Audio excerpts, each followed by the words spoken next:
Hello everyone, welcome to One Stop Solution. Today in this video, I'll show you how you can create these viral trending ID card images with your name on it for free. So without any further ado, let's get started.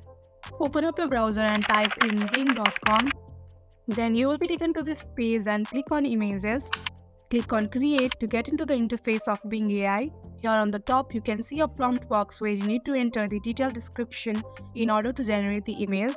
You can use the prompt link in the description box by making some certain change to it, or you can create your own prompt. For now, I have already copied the prompt, so I am simply going to paste it and click on create to generate the images.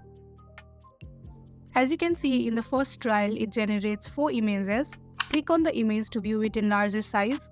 Well, this image looks pretty much like an ID card and it's quite precise with the prompt. So let us try another one by making some change like name and color. So let's go back to the prompt box and paste in a new prompt with different name and color. Click on create to generate the image once again. So here again it has generated 4 images. Click on the image to view it in larger size. And as you can see, given the prompt, the image also changes. And here you can see the results are good enough and satisfactory. And that is how you can create trending ID card images using Bing AI for free. If you like this sort of content, then make sure to subscribe to One Stop Solution and let me know in the comment box what you think about Bing AI. Thank you for watching.